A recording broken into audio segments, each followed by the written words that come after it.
T കേരളത്തിലെ ഈ ക്രൈസ്തവ വിദ്യാഭ്യാസ സ്ഥാപനങ്ങൾ ആരുടെയെങ്കിലും ഒരു ടാർഗറ്റ് ആവുന്നുണ്ടോ എന്നൊരു സംശയം എനിക്ക് പെട്ടെന്ന് തോന്നാൻ കാരണം മൂവാറ്റുപുഴ നിർമ്മല കോളേജിൽ ഒരു പ്രശ്നമുണ്ടായി.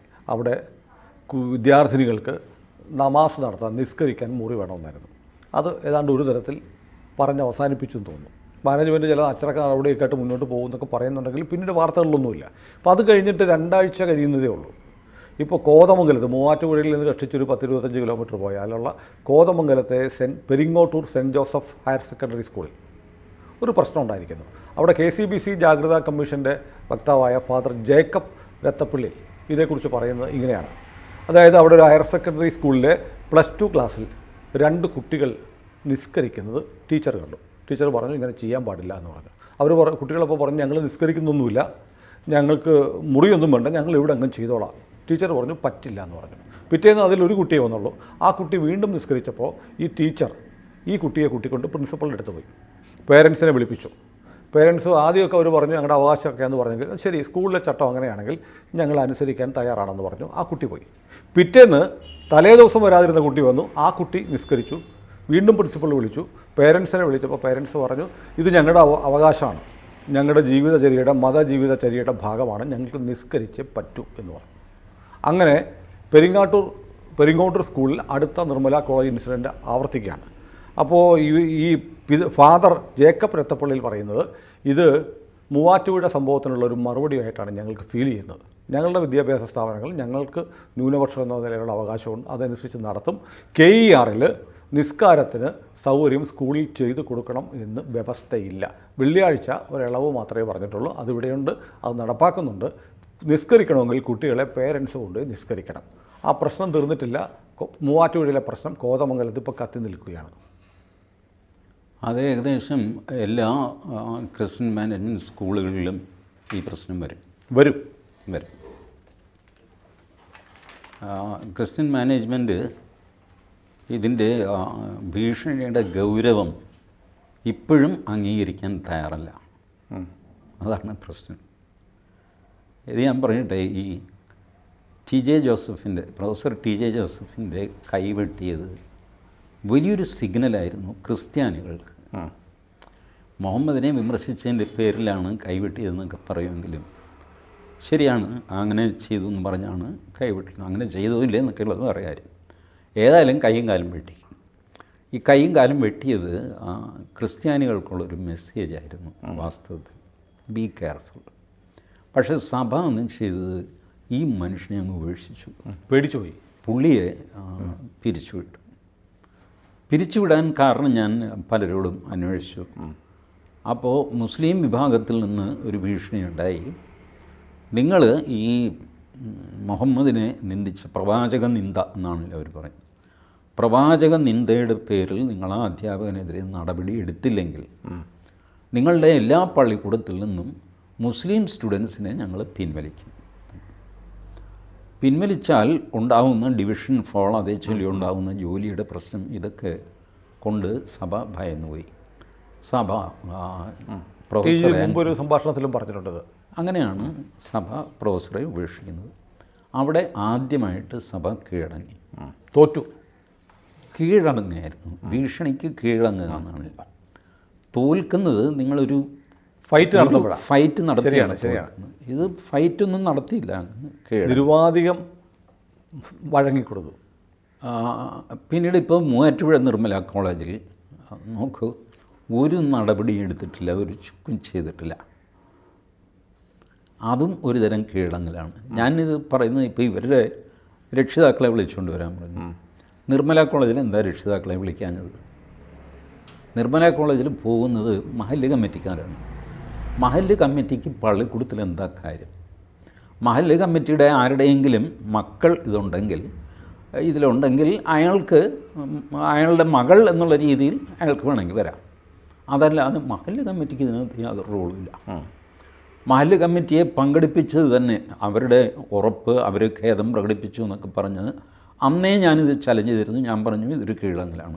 അതെ, അത് നമ്മളങ്ങനെ ഇത് ഡേഞ്ചറസ് ടെലികാസ്റ്റ് ചെയ്ത് കഴിഞ്ഞിട്ട് അവിടുത്തെ ഒരു കത്തോലിക്ക കോൺഗ്രസിൻ്റെ പ്രതിനിധിയായ അവിടുത്തെ ഒരു മുൻ അധ്യാപകൻ, ഒരു അഭിഭാഷകൻ വഴി നമ്മളെ ബന്ധപ്പെട്ടു. അങ്ങനെയല്ല, നമ്മൾ പറഞ്ഞത് വാർത്ത ശരിയല്ല, ഞങ്ങൾ നടപടിയെടുത്തിട്ടുണ്ട്, ഡിസിപ്ലിനറി കമ്മിറ്റി കോൺസ്റ്റിറ്റ്യൂട്ട് ചെയ്തു, വിളിച്ചു വരുത്തും, കുട്ടികൾക്കെതിരെ ഇല്ല, ആ നിസ്കരിച്ച കുട്ടികൾക്കെതിരെ ബാക്കിയുള്ളവർക്കെതിരെ അച്ചടക്ക നടപടി എടുക്കാൻ പോവുകയാണ് എന്നൊരു വെർഷൻ കൊടുക്കണമെന്ന് പറഞ്ഞ് നമ്മൾ കൊടുക്കുകയും ചെയ്തു. പക്ഷേ അതിന് ശേഷമുള്ള ഫോളോ അപ്സ് ഒന്നും അറിയില്ല, ഒന്നും ചെയ്തിട്ടില്ല, ചെയ്യുകയുമില്ല. അതുകൊണ്ടാണ് സ്കൂള് ഔദ്യോഗികമായിട്ട് അത് പറയാഞ്ഞത്. ആ സ്കൂളിൽ, ആ കോളേജ്, നിർമ്മല കോളേജിൽ പണ്ട് പഠിപ്പിച്ചുകൊണ്ടിരുന്നതും ഇപ്പോൾ വേറെ ഏതൊരു കോളേജിൽ പഠിപ്പിക്കുന്നതും റിട്ടയറായി കഴിഞ്ഞിട്ട് പഠിപ്പിക്കുന്നതും പണ്ട് ഇതിൻ്റെ കമ്മിറ്റിയിലുണ്ടായിരുന്ന ആളെന്നൊക്കെ പറഞ്ഞിട്ട് ഒരാളെ കൊണ്ടാണ്. അയാൾ പറയുന്നതിനൊന്നും നിർമ്മല കോളേജിന് ഉത്തരവാദിത്തമില്ല. ബട്ട് അദ്ദേഹം ആൾ പ്രൊഫസറാണ്, കാര്യമൊക്കെ ശരി, പക്ഷേ പണ്ട് പ്രൊഫസറായിരുന്നു. ഇപ്പോൾ എന്താണെന്ന് ചോദിച്ചു കഴിഞ്ഞാൽ ഇപ്പം അങ്ങനെ ക്ലിയർ, നിർമ്മല കോളേജിൽ അദ്ദേഹത്തിന് വലിയ റോളൊന്നുമില്ല. അങ്ങനെ ഒരാളെ കൊണ്ട് പറയിപ്പിക്കുക, അപ്പോൾ പൊതുജനങ്ങൾ എന്തോ മഹാകാര്യം സാധിച്ചു. എന്നാൽ ഉത്തരവാദപ്പെട്ടവരാരും ഇത് പറഞ്ഞിട്ടില്ല. നിർമ്മല കോളേജ് തന്നെ ഇത്രയും ടഫാവാനൊരു കാര്യം എന്താണെന്ന് വെച്ച് കഴിഞ്ഞാൽ, ഈ പള്ളിയിലച്ഛൻ്റെ നേർക്ക് വിരൽ ചൂണ്ടി സംസാരിച്ചു.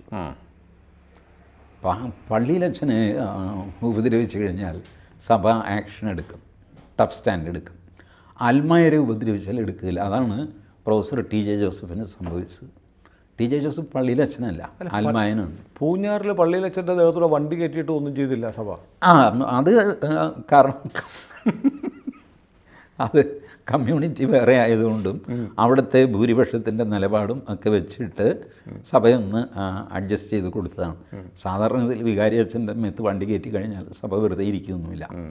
ബട്ട് ഇപ്പോൾ വികാരി അച്ഛന് പോലും വിലയില്ലാതായി.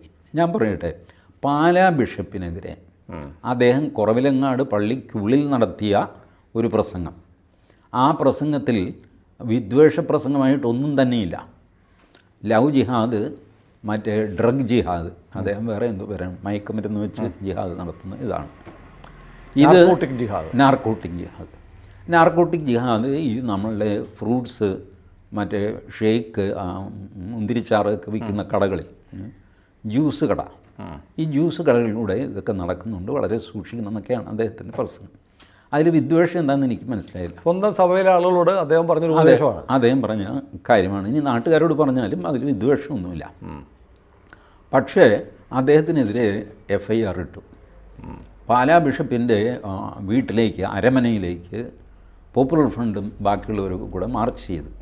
മുസ്ലിം ഏകോപന മുന്നണിയും അവർ മാർച്ച് ചെയ്തു.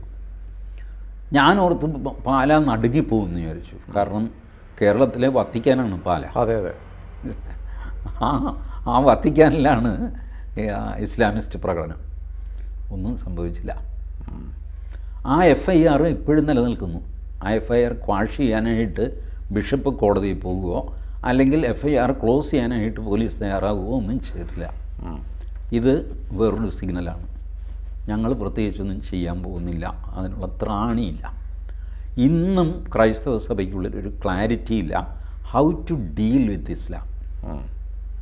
ഇസ്ലാം ഈസ് എ റിയാലിറ്റി. മുസ്ലിങ്ങൾ എന്ന് പറയുന്നവർ നമ്മുടെ സൊസൈറ്റിയിലുണ്ട്. എങ്ങനെ ഇവരുമായിട്ട് ഡീൽ ചെയ്യണം ഒരു സൊസൈറ്റി എന്നുള്ള നിലയ്ക്ക്, അത് ഇതുവരെ ഇവർ സഭ ചർച്ച ചെയ്യുകയോ നിലപാടെടുക്കുകയോ ചെയ്തിട്ടില്ല. ഇവർ മാത്രമല്ല, കത്തോലിക്ക സഭ മാത്രമല്ല, മാർത്തോമാക്കാർ ചെയ്തിട്ടില്ല, യാക്കോബായക്കാർ ചെയ്തിട്ടില്ല, ഓർത്തഡോക്സ് ചെയ്തിട്ടില്ല. ചെല്ലുന്നിടം വരെ ചെല്ലട്ടെ എന്ന് പറഞ്ഞിട്ട് സഭകൾ ഇങ്ങനെ പോവുകയാണ്. സഭകൾ അകത്ത് നിന്ന് അന്തഛിദ്രം കൊണ്ട് തകർന്നു പോകുന്നു. അവരുടെ സ്ട്രെങ്ത്ത് കുറഞ്ഞിരിക്കുന്നു. അവരുടെ മേജർ ആർച്ച് ബിഷപ്പിൻ്റെ പേരിൽ ക്രിമിനൽ കേസ് എടുക്കുന്നു. അവർ തന്നെ കൊടുത്ത കേസ്. ഇതൊക്കെ ആയിട്ട് തമ്മിലടിച്ച് ദുർബലരായിക്കൊണ്ടിരിക്കുകയാണ്. തമ്മിലടിക്കുക മാത്രമല്ല, എന്തൊക്കെയോ ഭീഷണികൾക്ക് വഴങ്ങി പെരുമാറുന്ന പോലെ തോന്നുന്നു. തമ്മിലടി കൊണ്ടും ദുർബലമാകാം. പക്ഷേ ഒരു പൊതു ശത്രു വന്നു കഴിയുമ്പോൾ ഈ തമ്മിലടിക്കാർ പെട്ടെന്ന് ഒന്നിക്കണം. മറ്റേ നമ്മുടെ കേസ് അത് നമുക്ക് പിന്നെ ചർച്ച ചെയ്യും. ഇതിപ്പോൾ നമ്മുടെ സർവൈവലിൻ്റെ ആണ്. ഇങ്ങനെ ഒന്നിക്കണം, അതുകൊണ്ട് പോലും ചെയ്യുന്നില്ല. അപ്പോൾ ഇവരെ നിയന്ത്രിക്കുന്നവരാര്? അതൊരു ചോദ്യമല്ലേ. ഒരു ക്രിസ്ത്യൻ നേഴ്സ് ഇസ്രായേലിൽ കൊല്ലപ്പെട്ടു, ഹമാസിൻ്റെ സൗമ്യ.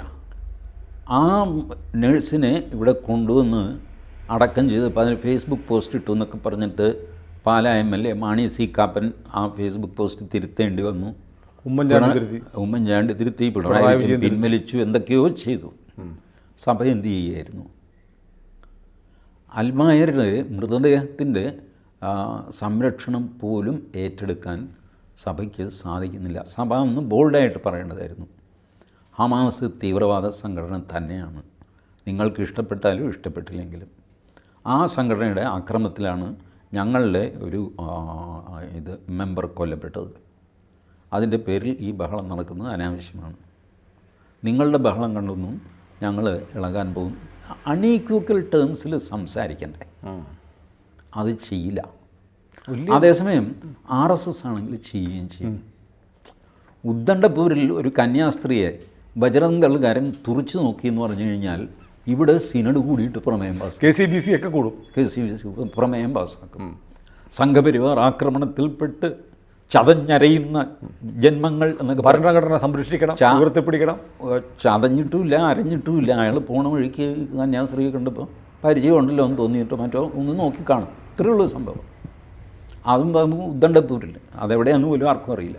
അങ്ങനത്തെ സംഭവങ്ങളൊക്കെ പൊലിപ്പിക്കാൻ സഭ തയ്യാറാണ്. ഞാൻ സഭയോട് പറയുന്നത്, നിങ്ങളുടെ മുഖ്യ ശത്രു ഹിന്ദുക്കളല്ല, RSS അല്ല.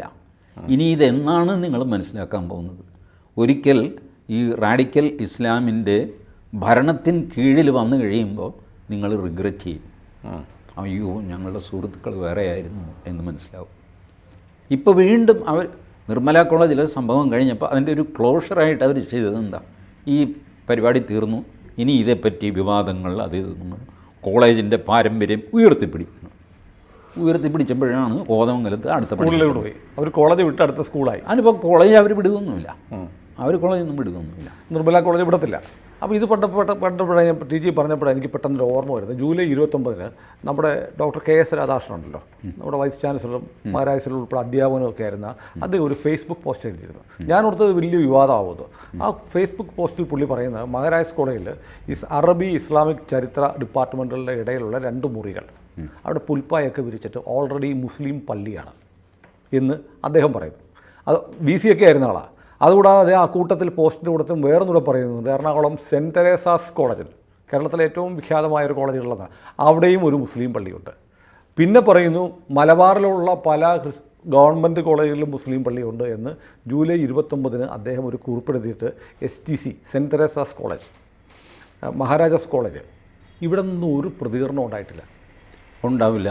അത് അവഗണിക്കും, ആ സംഭവം അവഗണിക്കും. അന്ന് നമ്മൾ നിർമ്മല കോളേജ് ചർച്ച ചെയ്യുമ്പോൾ തന്നെ ഞാൻ പറഞ്ഞിരുന്നു, ഓൾറെഡി പല ഇൻസ്റ്റിറ്റ്യൂഷൻസിലും നമാസ് നടക്കുന്നുണ്ട്. അത് അനൗദ്യോഗികമാണ്, ആരും തടയുന്നൊന്നുമില്ല, ചെയ്യട്ടെ. അല്ല, നമ്മൾ പേര് പറയാതിരുന്നത്, ആരും പേര് പറഞ്ഞില്ല. ഇപ്പോൾ ഒരു അറിയപ്പെടുന്ന ഒരാൾ ആധികാരികമായി FBയിൽ എഴുതി പേരുകൾ ഇനിയും പുറത്തു വരും.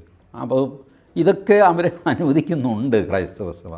അതാണ് അവരുടെ ഒരു സങ്കടം. ഇതാണ് ഇപ്പോൾ സെൻറ്റ് തെരേസാസിൽ ഈ ഫെസിലിറ്റി ഉണ്ടെങ്കിൽ ഈ കോതമംഗലത്ത് എന്തുകൊണ്ട് പാടില്ല? ഞാനിത് ആദ്യമേ പറഞ്ഞില്ലേ, സ്കൂളിൽ കോളേജിലൊക്കെ ഒരു ചാപ്പൽ ഉണ്ടല്ലോ, ഉണ്ട്, ഒരുപാട് സ്ഥലങ്ങളിൽ ചാപ്പലുണ്ട്. ഈ ചാപ്പലുള്ള സ്ഥിതിക്ക് ഒരു മുസ്ലിം പള്ളി കൂടെ അവർ ചോദിക്കും. ഹിന്ദുക്കൾ മാത്രമാണ് ഇപ്പോൾ ചാപ്പൽ, അതിപ്പോൾ ക്രിസ്ത്യൻ മാനേജ്മെൻറ്റാണ് ഒരു ചാപ്പൽ വെച്ചു, പോകേണ്ടവർക്ക് പോകാൻ വേണ്ടാത്തവർക്ക് വേണ്ടി എന്താ ഇത്ര വലിയ കാര്യം എന്ന് ചിന്തിക്കുന്ന ഹിന്ദുക്കൾ മാത്രമാണ്. അല്ലാതെ റാഡിക്കൽ ഇസ്ലാം ചിന്തിക്കുന്നത് അവൻ ചാപ്പൽ വെച്ചെങ്കിൽ എൻ്റെയും പള്ളി വേണം, ഇതാണ്. അല്ല, അപ്പോൾ റാഡിക്കൽ ഇസ്ലാമി അങ്ങനെ ചിന്തിക്കുമ്പോൾ റാഡിക്കൽ ഹിന്ദുസിന് വേറെ ആരും വേണ്ട, ഒരു സരസ്വതി ക്ഷേത്രമാവല്ലോ. ആവാം, പക്ഷേ ഹിന്ദു അത് ചെയ്യാറില്ല. സരസ്വതിയുടെ ഒരു പ്രതിമയോ ഫോട്ടോയോ ഒക്കെ വെച്ചു എന്ന് വരും. അല്ലാതെ സ്കൂൾ കോമ്പൗണ്ടിൽ ഒരു അമ്പലം എന്ന് പറയുന്നത് അപൂർവമാണ്. കോമ്പൗണ്ടിന് തൊട്ട് പുറത്ത് ഞാൻ കണ്ടിട്ടുണ്ട്. ഇപ്പോൾ അമൃതാനന്ദമയിയുടെ സ്കൂളുകളുടെ ചില സ്കൂളുകളിലെല്ലാം തൊട്ട് പുറത്ത്, കോമ്പൗണ്ടിന് പുറത്താണ്, ടെക്നിക്കലി കോമ്പൗണ്ടിന് പുറത്താണ്, വേണമെങ്കിൽ കോമ്പൗണ്ടിലൂടെയും കയറാം. ഇങ്ങനെയൊക്കെ ബ്രഹ്മസ്ഥാന ക്ഷേത്രം ഒക്കെ ഉണ്ട്. ബട്ട് അതൊരു ജനറൽ ട്രെൻഡ് അല്ല. ഇതിപ്പോൾ അങ്ങനെയല്ല. ഇത് ദേവസ്വം ബോർഡ് കോളേജുകളിൽ അമ്പലം വെച്ചാൽ പൊളിച്ചു കളയും. അതെ അതെ. ഇതിപ്പോൾ ആരോടോ വാശി തീർക്കാനുള്ള, വൈരാഗ്യം തീർക്കാനുള്ള പുറപ്പാടാണ്. അതാണ് ഈ ഫാദർ പറയുന്നത്. മൂവാറ്റുപുഴയ്ക്കുള്ള മറുപടിയാണെന്ന് KCBC ജാഗ്രതാ മിഷൻ്റെ ചുമതലക്കാരനായ പിതാവ് പറഞ്ഞു. അദ്ദേഹം, പക്ഷേ അദ്ദേഹത്തിന് ചിലപ്പോൾ നാളെ മാറ്റി പറയേണ്ടി വരുമായിരിക്കും. അല്ല, അതും അദ്ദേഹത്തെ കൊണ്ട് മാറ്റി പറയിക്കില്ല, വേറൊരാൾ മാറ്റി പറയും. പാതിരിമാർ ഇഷ്ടം പോലെ ഉണ്ട്. അദ്ദേഹം പറഞ്ഞത് അങ്ങനെയൊന്നുമല്ല, സഭയുടെ അഭിപ്രായമൊന്നും ഇല്ല, അതിനെപ്പറ്റി ഒന്നും പറയില്ല. ഇതാണ് സഭയുടെ നിലപാട്, അടുത്തവരാണെന്ന് പറയും. മറ്റേ ആളിൻ്റെ തിരുത്തി ഇതാണ് ഫൈനൽ, അങ്ങനെ ഒന്നും പറയാൻ പോകില്ല. ഇതൊന്നും നേരിട്ട് അവർ ടി വിയുടെ മുമ്പിലോ ഒന്നും ഹാജരാവില്ലല്ലോ, പത്രക്കുറിപ്പായിട്ടാണ് ഇറക്കുന്നത്. ടി ജി, ഒരു സംശയം. അപ്പോൾ കേരളത്തിൽ പൊളിറ്റിക്കൽ ഇസ്ലാമിൻ്റെ ആദ്യത്തെ ഇര ഹിന്ദുക്കളല്ല, ക്രിസ്ത്യാനികളാണ്. പൊളിറ്റിക്കൽ ഇസ്ലാമിൻ്റെ ഇര ഹിന്ദുക്കൾ തന്നെയായിരുന്നു ആദ്യത്തെ ഇരകളൊക്കെ. ഇപ്പോൾ അത് വിസ്തരിച്ച് ക്രിസ്ത്യാനികളെ കഴിഞ്ഞ കുറേ കാലമായിട്ട് ക്രിസ്ത്യാനികളെ അങ്ങ് ഫിനിഷ് ചെയ്തിട്ട് ഹിന്ദുവിൻ്റെ അടുത്തേക്ക് വന്നാൽ മതി എന്നായിരിക്കും. എന്നൊന്നുമില്ല. ഇപ്പോൾ അവർക്ക് മൾട്ടി പ്രോങ് അറ്റാക്കല്ലേ. അമുസ്ലിമായിട്ടുള്ള ഏത് കമ്മ്യൂണിറ്റിയെയും അവരിങ്ങനെ ട്രീറ്റ് ചെയ്യുള്ളൂ. പക്ഷെ എനിക്ക് വലിയൊരു സ്വാഭാവികതയല്ല, അതിശയം തോന്നിയത് മൂവാറ്റുപുഴയിൽ വലിയൊരു വിവാദം ഉണ്ടായി. അവസാനം ഈ ഒത്തുതീർപ്പായപ്പോഴാണെങ്കിലും മാധ്യമങ്ങളിലൊക്കെ വാർത്തയൊക്കെ വന്നു. വല്ലാതൊരു പ്രതിരോധത്തിലായ പോലെ ഒരു ഫീലാണ് എനിക്കുണ്ടായത് ഇവർ. പക്ഷേ അതിൻ്റെ ചൂടാറുമ്പോൾ 2 ആഴ്ച മുമ്പ് 20 കിലോമീറ്റർ അപ്പുറത്ത് അടുത്ത വർഷം തുറന്നു കഴിഞ്ഞു. ഇപ്പോൾ ഈ വിവാദങ്ങളെ അവർ ഭയക്കുന്നില്ല, ഈ മറ്റുള്ളവരാണ് വിവാദങ്ങളെ ഭയക്കുന്നത്. ക്രൈസ്തവ സഭയ്ക്ക് വിവാദങ്ങളെ ഭയമാണ്, ഹിന്ദു വിഭാഗങ്ങൾക്ക് മുഴുവൻ വിവാദം എഴുതി കാണിച്ചാൽ വീട്ടിൽ പോകും. അവർക്ക് ഈ റാഡിക്കൽ ഇസ്ലാമിന് വിവാദങ്ങളെ ഭയപ്പെടുന്നില്ല, മാത്രമല്ല അവർ വിവാദങ്ങളെ ഇഷ്ടപ്പെടുന്നു, ആഗ്രഹിക്കുന്നു. So that they get more publicity. അതാണ് അവരുടെ ഇത്. ഇപ്പോൾ നമ്മുടെ ഈ വർക്കലെ പണ്ട് DHRM എന്ന് പറഞ്ഞൊരു സംഘടന ഉണ്ടാക്കിയിട്ട് വഴിയെ പോയ ഒരു പാവത്തിനെ കുത്തിക്കൊന്നു. എന്നിട്ട് അവർ പറഞ്ഞില്ലേ, ഞങ്ങൾക്ക് പബ്ലിസിറ്റിക്ക് വേണ്ടിയിട്ടാണെന്ന് വിവാദം ഉണ്ടാക്കുക. അപ്പോൾ ഏതായാലും ടി ജി പറഞ്ഞ പോലെ ടി ജി ഇടയ്ക്ക് കേരളത്തിലെ ക്രൈസ്തവരോട് 1-2 കാര്യങ്ങൾ പറഞ്ഞല്ലോ. നിങ്ങൾ തിരിച്ചറിയണം, ഹിന്ദുക്കളല്ല അത് ഞങ്ങളുടെ ശത്രുക്കളെന്ന് പറഞ്ഞു. ഞാൻ ഇപ്പോഴും പറയുന്നു, വേണമെങ്കിൽ അവരുടെ ശൈലിയിൽ ഈ മുട്ടിൽ നിന്ന് പറയുക എന്ന് പറയൂല, മുട്ടുകുത്തി നിന്ന് യാചിക്കുകയാണ്. യാചനയല്ല, ഇതൊരു മുന്നറിയിപ്പാണ്. ഈശ്വരനെ ഓർത്ത് നിങ്ങളുടെ എനിമി ലിസ്റ്റ് നിങ്ങൾ തിരുത്തി എഴുതണം. സഭ നിങ്ങളുടെ എനിമി ലിസ്റ്റിൽ നമ്പർ 1 ആയിട്ട് RSS അഥവാ ഹിന്ദു കിടക്കുന്നു. RSS സമം ഹിന്ദു എന്നൊരു സമവാക്യമുണ്ടോ? ഇല്ല. ബട്ട് ഒരു സൈക്കോളജിക്കൽ വാക്യമുണ്ട്. ആർക്കെങ്കിലും ഹിന്ദുവിനെ ചീത്ത പറയണമെങ്കിൽ അയാൾ ഹിന്ദു എന്ന് പറയാതെ RSS എന്ന് പറഞ്ഞിട്ട് ചീത്ത പറയും. അപ്പോൾ ആരെങ്കിലും വന്ന് നിങ്ങളെന്താ ഇങ്ങനെ ചീത്ത പറയും, നിങ്ങൾ RSS വരണമല്ലോ, പിന്നെ നിങ്ങൾക്ക് എന്താ എന്ന് ചോദിച്ച് ഇയാൾ. ഇപ്പോൾ ഹിന്ദു സമം RSS എന്നൊരു സമവാക്യമില്ല, പക്ഷേ ഒരു സൈക്കോളജിക്കൽ വാക്യമുണ്ട്. ഈ സൈക്കോളജിക്കൽ വാക്യമാണ് ഈ പ്രവർത്തിക്കുന്നത്. അതുകൊണ്ട് അത് 1-ാം സ്ഥാനത്ത് നിന്ന് എടുത്തു മാറ്റണം. 1-ാം സ്ഥാനത്ത് നിന്നല്ല, നിങ്ങളുടെ എനിമി ലിസ്റ്റിൽ നിന്ന് തന്നെ അവരെ മാറ്റിയിട്ട് ഫ്രണ്ട്സ് ലിസ്റ്റിൽ ചേർക്കണം. നിങ്ങളുടെ നമ്പർ 1 ഫ്രണ്ട് ഹിന്ദുവാണ്, RSS ആണ്. അക്കാര്യത്തിലൊരു സംശയവും. ഒരുപാട് ക്രിസ്ത്യാനികൾക്ക് ഈ സത്യാവസ്ഥ അറിയാം, പക്ഷേ അവർക്കൊന്നും വോയിസ് ഇല്ല. ഈ പള്ളിയിലെ നേതാക്കന്മാർക്കും മേലധ്യക്ഷന്മാർക്കും പട്ടക്കാർക്കും ഒക്കെയല്ലേ വോയിസ് ഉള്ളൂ. സാധാരണ ക്രിസ്ത്യാനികൾക്ക് വോയിസ് ഇല്ല.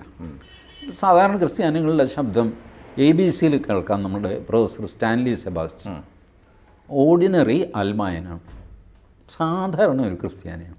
അദ്ദേഹത്തിൻ്റെ അഭിപ്രായങ്ങൾ കേട്ടു നോക്കുക. ഏതായാലും ടി ജിയെ കാതുള്ളവർ കേൾക്കട്ടെ.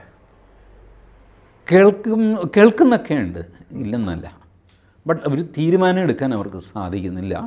ഒരുപാട് കെട്ടുപാടുകളിൽ പെട്ട് നിൽക്കുകയാണ് അവർ എന്നാണ് ഞാൻ കരുതുന്നത്. അല്ലെങ്കിൽ ഇത്ര എലഫൻ്റ് റൂം കാണുന്നില്ല എന്നൊക്കെ പറഞ്ഞ് പറ്റുക. മുറിക്കുള്ളിൽ ആനയെ പോലെ വന്ന് നിൽക്കുകയാണ് ഈ സത്യം. പക്ഷേ അവരത് കാണുന്നില്ല എന്നുള്ള മട്ടിൽ പെരുമാറുന്നു. അപ്പോൾ കാണാഞ്ഞിട്ടില്ല, കണ്ടില്ല എന്ന് നടിക്കുകയാണ്. കാണും, കണ്ണു തുറക്കും, പ്രതീക്ഷിക്കാം. കൂടുതൽ വാർത്തകളും വിശേഷങ്ങളും നിങ്ങളിലേക്ക് എത്താൻ ABC മലയാളം സബ്സ്ക്രൈബ് ചെയ്യുക, ബെൽ ബട്ടണും അമർത്തുക.